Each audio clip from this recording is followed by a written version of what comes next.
आप सबको जय मसीह की। एक बार फिर मैं परमेश्वर का धन्यवाद करता हूँ मेरे प्रिय सुंदर समय के लिए जो परमेश्वर ने दिया कि एक बार फिर आज की सुबह मैं परमेश्वर के जीवित वचन से कुछ बातों को आपके सामने ला सकूं। आज जिस विषय पर मैं चाहता हूं कि हम लोग मनन करें मेरे प्रिय, वो है अतीत नहीं बदल सकते पर भविष्य बदल सकते हैं। हालेलुया।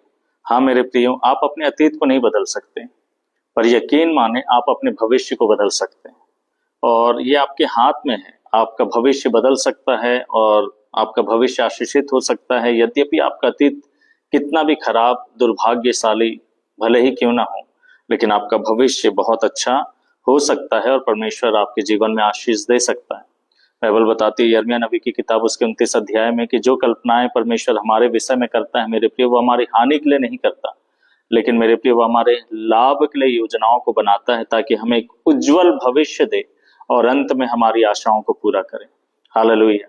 ये सच है मेरे प्रियो कि परमेश्वर आपको उज्जवल भविष्य देना चाहता है। आपका अतीत कैसा भी रहा हो, आपके पिछले दिन कैसे भी रहे हो, आपका बचपन कैसे भी बीता हो मेरे प्रिय, आज जो आपकी उम्र है उससे पहले, आज जो 2025 से पहले आपकी जिंदगी में मेरे प्रियो कुछ भी क्यों ना हुआ हो, आज की तारीख से पहले आपकी जिंदगी में कुछ भी क्यों ना हुआ हो, लेकिन आज और आपका आने वाला कल बिल्कुल नया हो सकता है, बिल्कुल बदल सकता है अगर आप विश्वास करें और प्रभु यीशु मसीह को अगर आप अपना जीवन दे तो। आइए इन बातों को समझने के लिए मैं चाहता हूं कि हम लूका रचित सुसमाचार और उसके 19 अध्याय पर ध्यान दें। लूका रचित सुसमाचार उसका 19 अध्याय और उसका 1 पद से लेकर 10 पद तक मैं आपके लिए पढ़ूंगा। आप लोग ध्यान से सुनिएगा। लूका रचित सुसमाचार उसका 19 अध्याय और उसका 1 पद से लेकर 10 पद। प्रभु यीशु मसीह यरीहो में प्रवेश करके वहां से जा रहा था, तो देखो वहां एक मनुष्य था जिसका नाम जक्कई था। वह चुंगी लेने वालों का प्रमुख था और धनी था। वह यीशु को देखने का प्रयत्न कर रहा था, परंतु भीड़ के कारण देख नहीं पा रहा था क्योंकि वह नाटा था। तब उसे देखने के लिए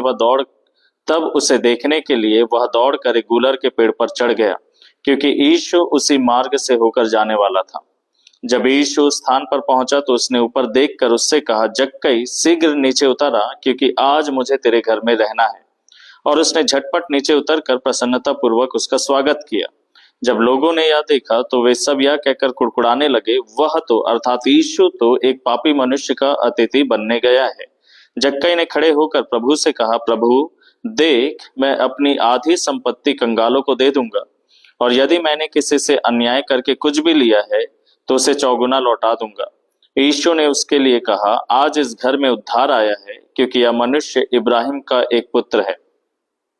मनुष्य का पुत्र तो खोए हुए को ढूंढने और उनका उद्धार करने आया है। हालेलुया। आपने ध्यान दिया यीशु मसीह ने क्या कहा 9 पद में? यीशु ने उसके लिए, जक्कई के लिए कहा,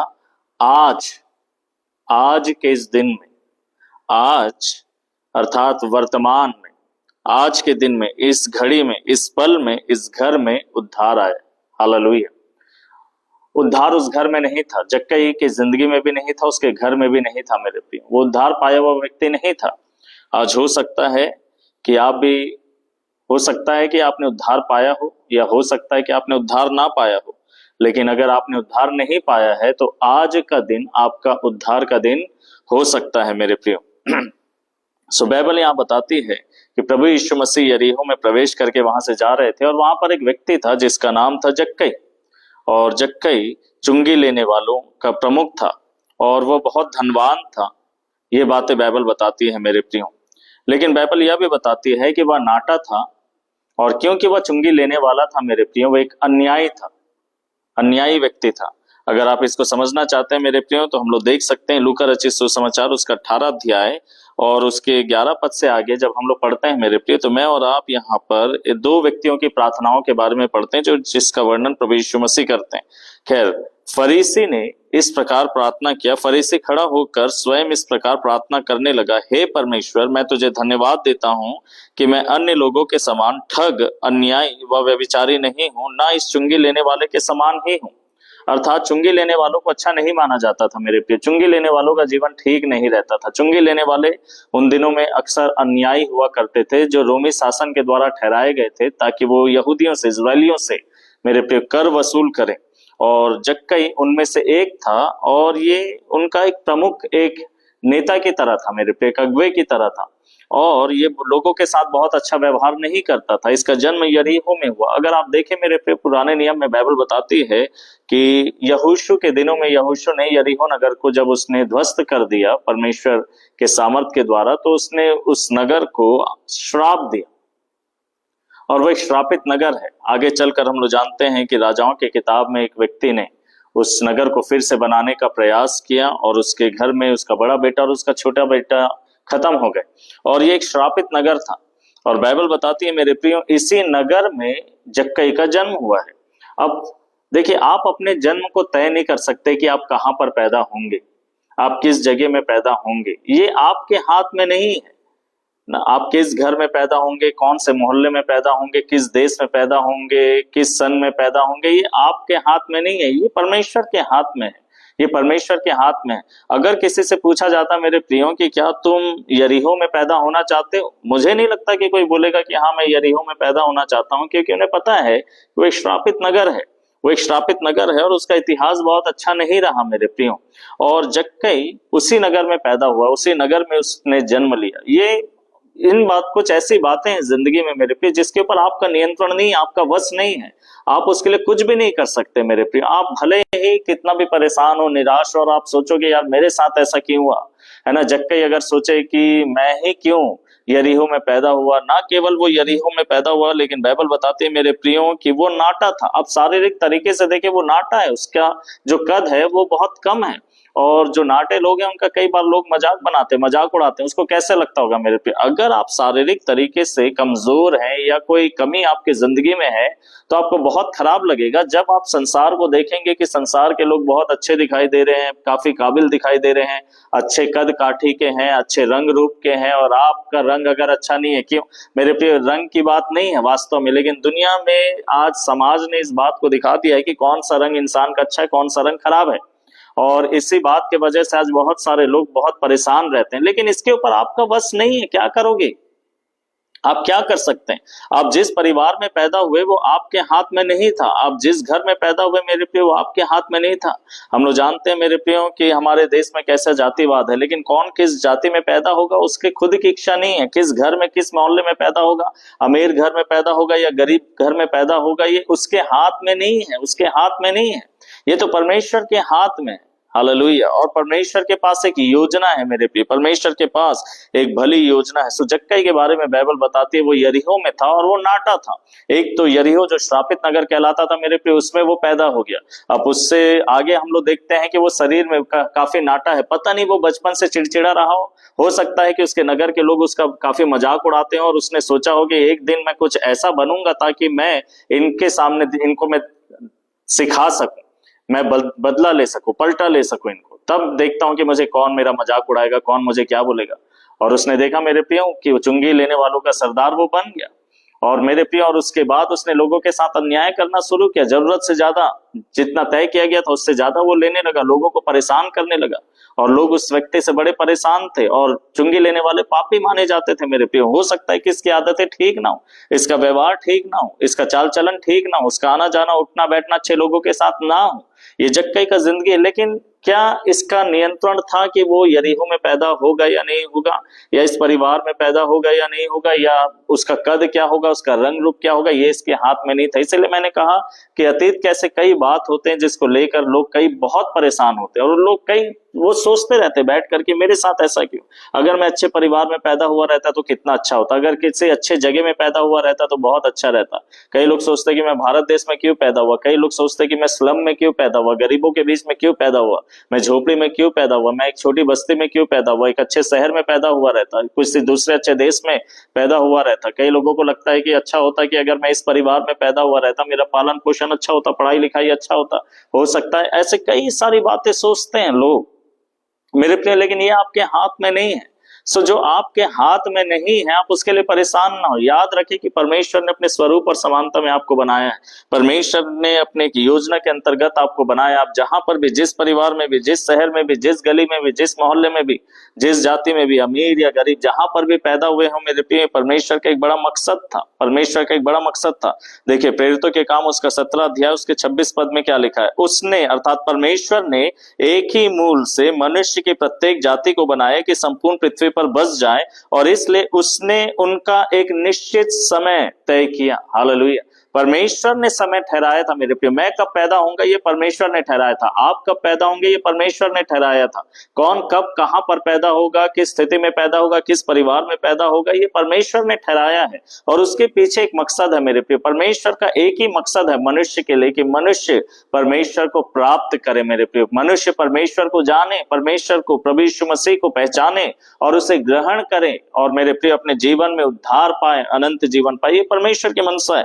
देखिए आगे में क्या लिखा है कि उसने एक ही मूल से मनुष्य के प्रत्येक जाति को बनाया कि संपूर्ण पृथ्वी पर बस जाए, और इसलिए उसने उनका एक निश्चित समय तथा उनके निवास की सीमाएं निर्धारित की कि वे परमेश्वर को ढूंढे। हो सकता है कि वे उसे टटोल कर पाए।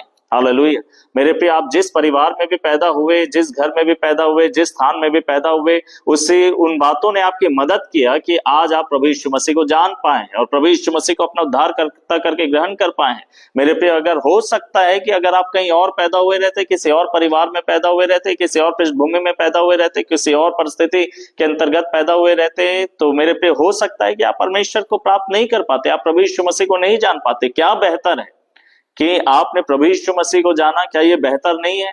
मेरे पे आप जिस हालात में भी थे, जिस परिवार से भी थे, जिस क्षेत्र में से भी थे, जिस बोली या भाषा में से भी थे, परमेश्वर का धन्यवाद हो, वहां पर रहकर, उस परिवार में रहकर, उस स्थान में रहकर, उस पृष्ठभूमि में मेरे प्रियो रहकर आपने प्रभु यीशु मसीह को जाना। ये सबसे बड़ी बात है। हालेलुया। और यहीं से बदलाव शुरू होता है मेरे प्रिय। इसीलिए मैंने कहा कि आप अपने अतीत को नहीं बदल सकते। इसीलिए जो आपकी जिंदगी में घट गया उसको लेकर निराश ना हो। हाँ, हो सकता है मेरे प्रिय, जब आप प्रभु को जान गए आपके अंदर एक पश्चाताप आ सकता है कि प्रभु मैंने अतीत में ऐसा ऐसा किया है। प्रभु का धन्यवाद उस पश्चाताप ले, लेकिन हमेशा निराश मत होते रहे। पर पीछे देखकर, अतीत की बातों को देखकर कि कुछ और भी किया जा सकता है, कुछ और बदलाव लाया जा सकता है, या ऐसा ऐसा हो सकता था अगर मैं यहाँ पर पैदा ना हुआ रहता, कहीं और पैदा हुआ रहता, अगर मैं इस कद काठी का ना होता, या मेरी शारीरिक दशा कुछ और होती। मेरे प्रिय, नहीं, वे चीजें आपके हाथ में नहीं है। इसलिए जो चीजें आपके हाथ में है ही नहीं, आपके वश में नहीं, आपके नियंत्रण में नहीं है, आप उसको लेकर आखिर क्यों परेशान है मेरे प्रिय? जो चीजें आपके हाथ में, वश में नहीं, आप उसे परमेश्वर के हाथों में दे। भविष्य बदल सकता है। हालेलुया। आपका अतीत जैसा भी रहा हो, लेकिन आप अपने भविष्य को बदलता हुआ देख सकते हैं। आपका भविष्य बदल सकता है, ये बाइबल बताती है मेरे प्रिय। ये आपके हाथ में है। जो कल था, जो बीत गया मेरे प्रिय, कुछ ऐसे चीजें जो आपके हाथ में नहीं थी मेरे प्रिय, लेकिन अक्सर लोग उन्हीं बातों के तरफ सोचते रहते, विचार करते रहते जो उनके हाथ में नहीं था। और जो उनके हाथ में है मेरे प्रिय, उसको कई बार वो भूल जाते हैं, छोड़ देते हैं, अनदेखा कर देते हैं। मैं आपसे कहूंगा मेरे प्रिय, आपके हाथ में जो है उन बातों पर ध्यान दीजिए, क्योंकि उसके वजह से आपका आज और आने वाला कल बदल सकता है मेरे प्रिय। बाइबल यहाँ पर बताती है जक्कई के बारे में कि ये यरीहो में पैदा हुआ मेरे प्रिय, चुंगी लेने वालों का सरदार था, धनी था, लेकिन फिर भी अपनी जिंदगी में बड़ा परेशान था, बड़ा तकलीफ में था मेरे प्रियो। और मेरे प्रियो, बाइबल बताती है कि वह नाटा था और ये बड़ा परेशान रहता था अपनी जिंदगी में। मेरे प्रिय, आज हो सकता है बहुत सारे ऐसे लोग हैं मेरे प्रियो जिनके पास, अच्छा मेरे प्रियो, हो सकता है कि उनके पास बहुत धन हो, लेकिन जिंदगी में कोई शांति नहीं है मेरे प्रियो, कोई खुशी नहीं है। और ये कैसे खुश रह सकता है धनवान होने के बावजूद भी? क्योंकि मेरे प्रियो, पैसा हर समय सुख और शांति को लेकर नहीं आता। ये जक्कई जिस तरीके से धनी बना है वो गलत तरीका था। उसने लोगों से अन्याय करके लिया मेरे प्रियो, धोखा करके लिया है, डरा कर, धमका कर लिया है, अन्याय कर लिया। इसीलिए जब वो पश्चाताप करता उन बातों को बोलता है कि जिससे मैंने अन्याय करके लिया, मैं इसको डबल लौटा दूंगा, 4 गुना लौटा दूंगा। मेरे प्रियो, वो जानता था कि वो अपनी जिंदगी में अन्याय कर रहा है। और यही हमें भी चाहिए मेरे प्रियो कि हम जिन बातों को हम जानते हैं कि हमने गलत किया, उसके लिए मन फिरा, उसके लिए माफी मांगे, उसके लिए पश्चाताप करें। अन्यथा आपकी जिंदगी में सब कुछ रहने के बावजूद भी आपका जो जीवन में जो आपने किया है मेरे प्रियो, वो आपको जिंदगी में शांति में जीवन जीने नहीं देगा। वो आपके पीछे पड़े रहेंगे वो चीजें, और आपकी जिंदगी को बहुत तकलीफ पहुंचाएंगे, आपकी जिंदगी को बहुत कष्टदायक कर देंगे मेरे प्रिय। जक्कई धनवान व्यक्ति था, लेकिन फिर भी अपनी जिंदगी में खुश नहीं था, शांति उसकी जिंदगी में नहीं थी। लेकिन परमेश्वर का धन्यवाद हो कि ऐसी स्थिति में जक्कई के बारे में लिखा है, वो एक ऐसा फैसला लेता है जिससे मेरे प्रिय उसका भविष्य बदल सकता है। और बाइबल में लिखा 3 पद में कि वह यीशु को देखने का प्रयत्न कर रहा था। हालेलुया। यीशु को देखने का प्रयत्न कर रहा था। यीशु को देखने का प्रयत्न कोई भी कर सकता है मेरे प्रिय, एक पापी व्यक्ति भी कर सकता है, शारीरिक तरीके से जो कमजोर व्यक्ति है वो भी कर सकता है, समाज जिसको मेरे प्रिय बुरा कहता है वो भी कर सकता है मेरे प्रिय। उसका व्यक्तिगत है, परमेश्वर व्यक्तिगत है। हालेलुया। मेरे प्रियो, आपको परमेश्वर के पास आने से कोई भी नहीं रोक सकता। अगर आप अपना मन बना लें कि आप परमेश्वर के पास आएंगे तो आपको कोई भी ऐसा करने से नहीं रोक सकता। उसने एक फैसला लिया, उसने सोचा कि आज मैं अपना सब काम छोड़कर एक काम मैं आज करना चाहता हूं, आज मैं यीशु को देखना चाहता हूं। इससे पहले कि आज मैं कहीं और जाऊं, इससे पहले कि आज मैं कुछ और करूं अपनी जिंदगी में, मैं अपनी जिंदगी की शुरुआत यीशु को देखकर करना चाहता हूं। हालेलुया। क्या प्रतिदिन की शुरुआत यीशु मसीह को देखकर करने की इच्छा रखते हैं मेरे प्रियो? इससे पहले कि कुछ और करें, इससे पहले कि कहीं और आए जाएं, मेरे प्रिय, यीशु को देखने की इच्छा। बाइबल बताती है कि वह यीशु को देखने का प्रयत्न कर रहा था, कोशिश कर रहा था। ये एक बार नहीं किया, ये लगातार ये कोशिश कर रहा, प्रयास कर रहा है मेरे प्रियो। वो यीशु को देखना चाह रहा है मेरे प्रियो, लेकिन बाइबल बताती है वो भीड़ के कारण नहीं देख पा रहा था यीशु मसीह को। क्यों? क्योंकि वह नाटा था। कुछ ऐसे चीजें रहती है मेरे प्रियो जिसके सामने हम नाटे पड़ जाते हैं। भीड़ के सामने ये नाटा है। अब उस समय जब वो यीशु को देखने का प्रयास कर रहा है, वो ये सोच सकता है कि काश अगर मेरा कद थोड़ा लंबा रहता, औरों की तरह रहता, तो आज ये स्थिति नहीं होती। आज मैं यीशु मसीह को आराम से देख लेता, बड़ी आसानी से देख लेता। लेकिन आज मेरी जो शारीरिक स्थिति है, उसी के वजह से मैं मार खा रहा हूं, उसी के वजह से मैं यीशु को नहीं देख पा रहा हूं। मेरे प्रिय, आज आप भी सोच सकते हैं, आप भी सोच सकते हैं कि अपनी जिंदगी के जिन बातों के वजह से आप यीशु को नहीं देख पा रहे, यीशु के नजदीक नहीं आ पा रहे, आप चाह रहे हैं, प्रयास कर रहे हैं, लेकिन उसमें विफल हो जा रहे हैं, तो आपको लगेगा कि अगर ये बातें मेरी जिंदगी में नहीं होती है ना, तो मुझे इतना संघर्ष नहीं करना पड़ता, मेरे लिए बहुत आसान हो जाता। जैसे दूसरे लोग यीशु को आसानी से देख पा रहे, वैसे ही मैं भी आसानी से देख पाता। आपको भी लगेगा कि जैसे दूसरे लोग यीशु मसीह के नाम से इतना कुछ कर पा रहे, वैसे ही हम भी कर जाते अगर हमारी जिंदगी में ये बातें नहीं होती, और आप बड़े परेशान हो जाएंगे उसको लेकर। लेकिन मेरे प्रिय, आप निराश ना हो। आप जिस स्थिति में भी, आप जैसे भी हैं, आप प्रभु को देख सकते हैं, आप प्रभु के नजदीक आ सकते हैं, आप प्रभु से आशीष पा सकते हैं। क्योंकि जब ये प्रयास कर रहा है और इसके अंदर एक चाहत तो है, लेकिन शरीर का जो कंडीशन है उसके वजह से नहीं देख पा रहा, तो ऐसे समय में क्या वो नहीं सोचेगा कि काश मैं थोड़ा लंबा होता, काश मैं नाटा ना होता, तो ये भीड़ मेरे लिए रुकावट नहीं बनती। हो सकता है ऐसे कई बातों को आप सोचते होंगे मेरे प्रिय, और आप अपनी जिंदगी में टटोल कर देखते होंगे और बोलते होंगे कि प्रभु अगर ये बातें मेरी जिंदगी में नहीं होती ना, तो मेरे लिए आप में बढ़ना बहुत आसान हो जाता, मेरे लिए बहुत सारी चीजें आसान हो जाती, और ये सोचकर आप निराश हो जाते हैं। क्या लेकिन जक्कई निराश होकर गया मेरे प्रिय? जब उसने देखा कि मैं नाटा हूं और सामने मेरे भीड़ है और भीड़ के कारण मैं नहीं देख पा रहा हूं, तो क्या उसने ये निष्कर्ष निकाला कि मैं कभी भी नहीं देख पाऊंगा और मुझे यहां से वापस लौट जाना चाहिए और वही जिंदगी जीना चाहिए जो मैं जी रहा था, उन्हीं बातों को करते रहना चाहिए जो मैं कर रहा था? मेरे प्रिय, क्या उसने ऐसा फैसला लिया? नहीं, उसने वैसा फैसला नहीं लिया मेरे प्रिय। उसने प्रयत्न करना नहीं छोड़ा, प्रयास करना नहीं छोड़ा। उसके अंदर एक जिज्ञासा थी, इच्छा थी कि नहीं, मुझे आज यीशु मसीह को देखना। तब बाइबल बताती है 4 पद में, तब उससे देखने के लिए वह दौड़ कर एक गूलर के पेड़ पर चढ़ गया। उसने निश्चय कर लिया था कि मुझे आज यीशु को देखना ही देखना है मेरे प्रिय, मुझे आज यीशु को देखना ही देखना है। हाँ मेरे प्रिय, आप निश्चय करें, आप निश्चय करें। वो परेशान है अपनी जिंदगी में, वो अपनी जिंदगी में परेशान है, वो नहीं चाहता कि उसकी जिंदगी वैसे ही बीते, वो चाहता है कि उसकी जिंदगी बदले। क्या आप चाहते हैं कि आपकी परिस्थितियां बदल जाए? क्या आप चाहते हैं कि आपकी जिंदगी बदल जाए? क्या आप चाहते हैं कि आपके हालात, आपके घर के, आपके व्यक्तिगत जीवन के, आपके परिवार के बदल जाए? आपको निश्चय करने की जरूरत है मेरे प्रिय, आपको निश्चय करने की जरूरत है। निराश ना हो, परंतु निश्चय करें, मैं ऐसा कहूंगा मेरे प्रिय। उसने निश्चय किया और वो गुलर के पेड़ पर चढ़ गया, और मेरे प्रिय वहां से यीशु मसीह को देख रहा है, क्योंकि यीशु उसी मार्ग से होकर जाने वाला था। उसके दिल में जो कुछ चल रहा है मेरे प्रिय, यीशु मसीह हमारे दिल के नजदीक होता है, याद रखें। वो दिल को देखता है, हृदय को देखता है। परमेश्वर ने शमूएल से यही कहा जब वो दाऊद राजा का अभिषेक करने के लिए यिशै के घर पर आया। बाइबल बताती है मेरे प्रियो, परमेश्वर ने शमूएल से कहा कि शमूएल मनुष्य बाहरी रूप को देखता है, लेकिन परमेश्वर हृदय को देखता है। उसके हृदय को परमेश्वर देख रहा था मेरे प्रिय, क्यों? क्योंकि उसका हृदय परमेश्वर से मिलने के लिए एक इच्छा को रख रहा है मेरे प्रिय। वो उसके हृदय से परमेश्वर से मिलने की एक चाहत उठ रही है मेरे प्रिय, जिसको प्रभु यीशु मसीह महसूस कर पा रहा है। और यीशु मसीह उसी मार्ग से जाने वाले थे। 5 पद में लिखा, जब यीशु स्थान पर पहुंचा तो उसने अर्थात यीशु मसीह ने ऊपर देखा। हालेलुया।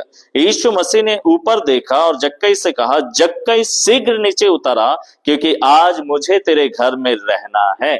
आज मैं तेरे घर में रहना चाहता हूं, आज मैं तेरे साथ संगति करना चाहता हूं, आज मैं तेरे साथ बातचीत करना चाहता हूं। हालेलुया मेरे प्रिय, वो कह रहा है कि आज मैं तेरे घर में रहना चाहता हूं। तू मुझे देखना चाहता है क्या? तू मेरे साथ संगति करना चाहता है? मैं तेरे साथ संगति करना चाहता हूं, तू मुझे देखना चाहता है, लेकिन मैं आज तेरे घर पे आऊंगा, क्या तू मुझे ग्रहण करेगा? क्या तू मुझे आने देगा अपने घर के अंदर में? मेरे प्रियो, ये प्रभु यीशु मसीह की इच्छा थी कि वो जक्कई के घर पर जाकर रहे। 6वें पद में लिखा है, और जक्कई झटपट नीचे उतरकर प्रसन्नता पूर्वक उसका स्वागत किया। हालेलुया। जक्कई तुरंत उस गुलर के पेड़ से नीचे उतर आया मेरे प्रियो, और खुशी से बड़ा आनंदित होकर, बड़ा उसके आनंद था, उसके चेहरे में एक खुशी थी मेरे प्रिय, एक हंसी थी, बड़ा उत्साहित था। उसे यकीन नहीं हो रहा है कि प्रभु यीशु मसीह उसके घर में रहना चाहता। वह व्यक्ति जिसको लोग पसंद नहीं करते, जिससे बात करना पसंद नहीं करते, जिसको देखना पसंद नहीं करते, जो जब गुजरे सड़क से तो उसके लिए 10 बातें बोली जाती हैं, उस व्यक्ति के साथ प्रभु यीशु मसीह कह रहा है कि आज मुझे तेरे घर में रहना है, आज मैं तेरे घर में रहना चाहता हूं। और मेरे प्रिय यीशु मसीह उसके घर पर चले गए, और लोग कुड़कुड़ा रहे थे, कह रहे थे कि यीशु मसीह कैसा व्यक्ति है, ये तो पापियों के साथ संगति करता है, पापियों के घर पर जाता है। और बाइबल बताती है मेरे प्रियो कि जब प्रभु यीशु मसीह जक्कई के घर पर थे तब एक बहुत बड़ा अद्भुत काम हुआ। 8 पद में लिखा है, जक्कई ने खड़े होकर प्रभु से कहा, प्रभु देख, मैं आधी संपत्ति कंगालों को दे दूंगा, और यदि मैंने किसी से अन्याय करके कुछ भी लिया है तो उसे 4 गुना लौटा दूंगा। तो जक्कई तेरे पास बचेगा ही क्या? मेरे प्रिय, जक्कई के जिंदगी में एक बहुत बड़ा परिवर्तन हुआ। उसने बोला कि मुझे परमेश्वर ये पैसा नहीं चाहिए। उसने बोला कि मैं अपनी आधी संपत्ति कंगालों को बांट दूंगा। तो बचा आधा उसके पास। अब इस आधे में से वो कह रहा है कि मैंने जितनों से अन्याय कर लिया उन्हें 4 गुना लौटा दूंगा। तो बचेगा क्या तेरे पास? क्या ये पागल है कि एक ही दिन में भिखारी बन जा रहा है? अभी धनवान था, दूसरे पद में इसका एक पहचान है कि ये धनवान है, और आगे चलकर एक पहचान हो जाएगा, भैया जक्कई कंगाल हो गया, जक्कई के पैसे खत्म हो गए, उसने आधा अपना संपत्ति जो है वो कंगालों में बांट दिया, 50% बचा, उसमें से वो कहता है कि मैंने जितने लोगों से अन्याय करके लिया, अर्थात इसने अन्याय करके लिया था, ये कह रहा है, ये अंगीकार कर रहा है। और मेरे पे यही वो अंगीकार है जो आपके भविष्य को बदल सकता है। आपका अतीत जैसा भी रहा हो, लेकिन आज आपका आज और आपका आने वाला कल, आपके जिंदगी का आज, आपके परिवार का वर्तमान और आपका भविष्य और आपके परिवार का भविष्य पूरे तरीके से बदल सकता है अगर आप यीशु को अपने जिंदगी में आने दें और यीशु मसीह के सामने अपनी गलतियों को मान ले, अपने पापों को मान ले, पश्चाताप करें, उसे अपना जीवन दे। मेरे प्रिय, आप जानते कि आपने अपने जीवन में क्या किया। जक्कई जानता था कि उसने अपने जिंदगी में क्या किया। लोग जानते थे कि जक्कई ने क्या क्या उसने किया, किस प्रकार का जीवन जिया, लेकिन पश्चाताप करना आपके हाथ में। अपना गलती मानना कोई मेरे प्रिय गलत बात नहीं है। जक्कई ने मान लिया, जक्कई ने मान लिया। जक्कई ने बोला कि प्रभु मैं अपना संपत्ति, आधा संपत्ति कंगालों को दे दूंगा, और जिनसे भी मैंने अन्याय करके लिया है उन्हें 4 गुना लौटा दूंगा। क्या ये मात्र कह रहा था, क्या इसने किया नहीं होगा? बहुत बार मेरे प्रियो हम लोग बहुत सारी बातें हम लोग कहते हैं कि परमेश्वर हम ऐसा कर देंगे, ऐसा कर देंगे, लेकिन हम करते नहीं है। हकीकत में उसे लागू नहीं करते, अपनी जिंदगी में अमल नहीं करते। जब प्रभु यीशु मसीह नजदीक है तो भावनाओं में आकर आपने बहुत कुछ कह दिया, लेकिन जब वो वक्त चला गया, यीशु मसीह बोला ठीक है, जैसे समझ लीजिए, अगर यीशु मसीह से कहता कि ठीक है, जैसा जैसा तूने किया वैसा वैसा तू करना, और यीशु मसीह वहां से चले गए। अब जक्कई क्या करे? क्या जक्कई करेगा वैसे? क्या आपको लगता है कि जक्कई ने वैसा किया होगा? बिल्कुल किया होगा। हालेलुया मेरे प्रियो। आप कलीसिया में जब आते हैं, जब आप प्रार्थना में बैठते हैं, बहुत सारी बातों को कहते हैं, लेकिन जब वो वक्त खत्म हो जाता, जब आपकी प्रार्थना खत्म हो जाती, जब आप चर्च से वापस चले जाते हैं मेरे प्रिय, तब क्या आप वैसा ही करते हैं जैसा आपने कहा था कि मैं करूंगा या करूंगी? जक्कई ने किया। मेरे प्रिय, कितना हैरानी का बात लोगों को लग रहा होगा जब जक्कई क्या है, अपनी आधी संपत्ति कंगालों को बांट रहा। उस दिन वो दानी हो गया, लोगों से लेने वाला नहीं लेकिन वो देने वाला बन गया। वो सड़कों पे निकल गया, कंगालों को ढूंढ रहा, उनको पैसे दे रहा, उनको पैसे दे रहा, उनको पैसे दे रहा, उनको पैसे दे रहा। और लोग सोच रहे कि यार जक्कई को क्या हो गया, ये उसका जिंदगी बदल गया। हालेलुया, उसका वर्तमान बदल गया। यही चीजें उसके भविष्य को बदलने वाली हैं मेरे प्रिय। और वो उन घरों में जाकर खटखटाने लगा जिनसे अन्याय करके लिया था, उन दुकानों में जाने लगा जहां से उसने अन्याय करके लिया था, और उनको अब 4 गुना लौटा रहा है। वो बोल रहा है कि भैया मैंने आपसे इतना लिया था, गलत तरीके से इतना लिया था, मैं उसका 4 गुना लौटा रहा हूं। जितना मुझे लेना चाहिए था उससे जितना भी मैंने ज्यादा लिया उसका मैं 4 गुना तुम्हें वापस लौटा रहा हूं। लोगों को बड़ा हैरानी लग रहा है कि जक्कई क्या हो रहा है, लेकिन जक्कई बड़ा आनंदित है। यही चीजें जक्कई की जिंदगी में खुशी लेकर आ रही, शांति को लेकर आ रही, एक नया जीवन उसने पा लिया, उसकी जिंदगी बदल गई, उसके घर में उद्धार आ गया मेरे प्रिय। वो एक नया जन्म उसने पा लिया है, स्वर्ग के राज्य में उसका नाम लिख दिया गया, अनंत जीवन का वो वारिस हो गया मेरे प्रिय। अब उसके जिंदगी में एक असीम शांति आएगी, और इससे मेरे प्रिय वो कंगाल नहीं होगा, लेकिन वो और धनवान हो जाएगा। परमेश्वर उसको और आशीष देगा, एक ऐसी आशीष देगा जिसके साथ उसके जिंदगी में शांति और तसल्ली भी आने वाली है। सो बाइबल बताती है मेरे प्रिय, जक्कई ने ये अंगीकार किया प्रभु यीशु मसीह के सामने। आज आपका भविष्य बदल सकता है अगर आप जक्कई की तरह प्रभु यीशु मसीह को मेरे प्रिय देखने का प्रयत्न करें मेरे प्रियो, और निराश ना हो, लेकिन निश्चय कर ले कि मुझे यीशु मसीह से मुलाकात करना है और मेरे प्रिय यीशु मसीह को अपने जिंदगी में आने दे, क्योंकि वो आपकी जिंदगी में आना चाहता है। और आप अपने गलतियों को, अपने गुनाहों को, आपने जो कुछ भी अपनी जिंदगी में किया है, कौन दूसरा व्यक्ति आपके बारे में क्या सोचता है उससे कोई मतलब नहीं है मेरे प्रिय, लेकिन आप अपनी जिंदगी को भली भांति जानते हैं और आपने क्या किया है मेरे प्रिय, आप अच्छे से जानते हैं। और उन बातों को परमेश्वर के सामने मान ले, माफी मांग ले परमेश्वर के सामने, आप उससे बोले कि प्रभु तू मुझे क्षमा कर इन बातों के लिए, और यकीन माने मेरे प्रिय आपकी जिंदगी बदल जाएगी।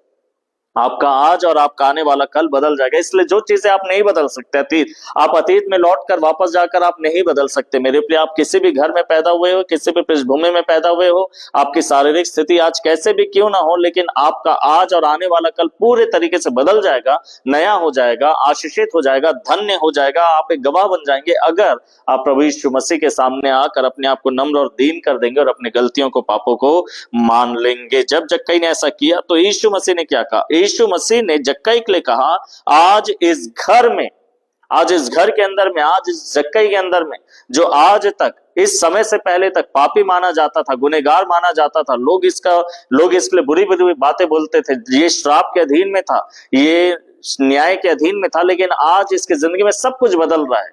आज से आगे अब इसकी जिंदगी एकदम नई हो जाएगी। क्यों? क्योंकि आज इस घर में उद्धार आया है। हालेलुया, उद्धार आ गया इसकी जिंदगी में, क्योंकि यह मनुष्य भी इब्राहिम का एक पुत्र है।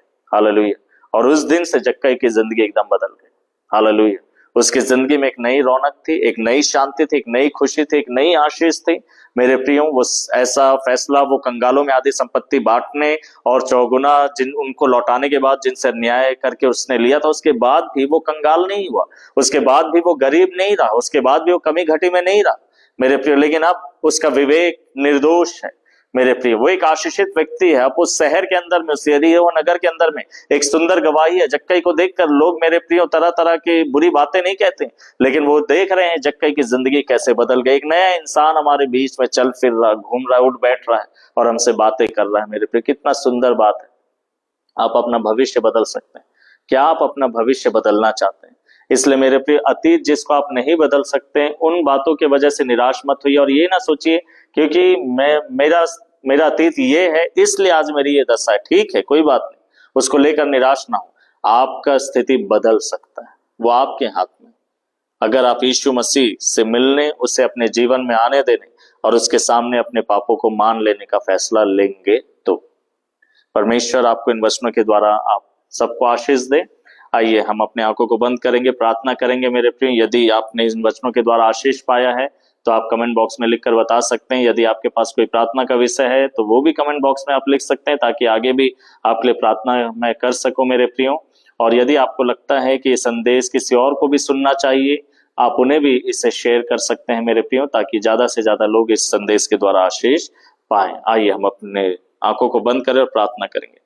पिताजी, प्रभु यीशु मसीह के नाम से आपके चरणों पर आते हैं और आपका धन्यवाद करते हैं प्रभु, क्योंकि हमारा आज और आने वाला कल बदल सकता है प्रभु जी। लेकिन कई बार इंसान की आदत हो गई है कि वह अतीत में जीता है और अतीत को देखकर इतना निराश होता है प्रभु जी कि उसका वर्तमान और आने वाला कल भी अतीत की तरह ही परमेश्वर पिता प्रभु जी खराब हो जाता है, बिगड़ जाता है परमेश्वर पिता, सफलता में बीत जाता है या निराशाओं में बीत जाता है प्रभु जी। लेकिन मैं आज आपके प्रियों के लिए, आपके बेटे बेटियों के लिए प्रार्थना करता प्रभु, आप इनके बंधनों को तोड़ दीजिए, अतीत से बाहर निकलने पाए प्रभु जी। परमेश्वर पिता जक्कई की तरह प्रभु जी एक अच्छा फैसला लेने पाए परमेश्वर, चाहे वो किसी भी पृष्ठभूमि से हो, किसी भी शहर से हो, किसी भी नगर से, अमीर हो या गरीब हो, किसी भी जाति कुल भाषा बोली के क्यों ना हो परमेश्वर पिता, वो निराश ना होने पाए। किसी भी कद काठी रंग रूप के हो, वो निराश ना हो, हताश ना हो, दुखी ना हो प्रभु जी। उनकी जिंदगी बदल सकती है, संवर सकती है और उनका आज और आने वाला कल बेहतर और आशीषित हो सकता है प्रभु जी। और इसलिए जक्कई की तरह प्रभु जी आपसे मिलने के लिए परमेश्वर पिता प्रभु जी, आपको अपने जीवन में ग्रहण करने के लिए प्रभु जी, अपने पापों को मान लेने के लिए प्रभु जी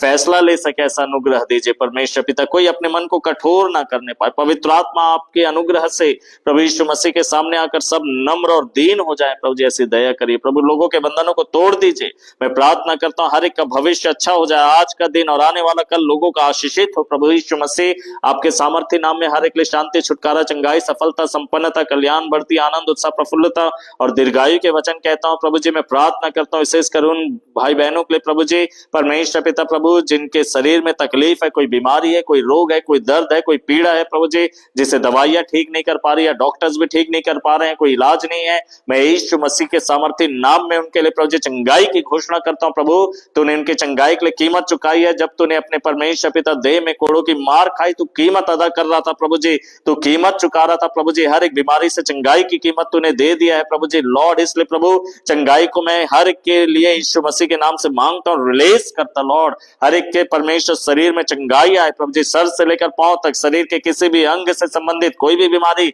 खराबी यीशु मसीह के नाम से दूर हो जाए, दर्द दूर हो जाए प्रभु जी, जो लोग नहीं कर पा रहे हैं शरीर में परमेश्वर पिता कमजोरी की वजह से, प्रभु तेरी सामर्थ के द्वारा परमेश्वर पिता स्वस्थ तंदुरुस्त हो जाए और तेरी महिमा कर सके प्रभु जी। परिवारों में होने वाले लड़ाई झगड़े खत्म हो जाए प्रभु जी, बीमारियां दूर हो जाए, श्राप टूटे परमेश्वर पिता, बंधन टूटे प्रभु जी, पापों की क्षमा प्राप्त हो प्रभु जी, लोग जो पश्चाताप करते हैं प्रभु जी उनके जिंदगी में छुटकारा आने पाए परमेश्वर पिता। ब्लेस करे अपने बेटे बेटियों को प्रभु जी, छोटे बच्चों से लेकर बड़ों तक प्रभु जी, हर एक को ब्लेस करें परमेश्वर पिता प्रभु जी। आपका धन्यवाद करते हैं परमेश्वर पिता प्रभु जी, क्योंकि आप अति महान परमेश्वर, हर एक को आशीष दीजिए परमेश्वर पिता, हर एक को ब्लेस करिए प्रभु जी।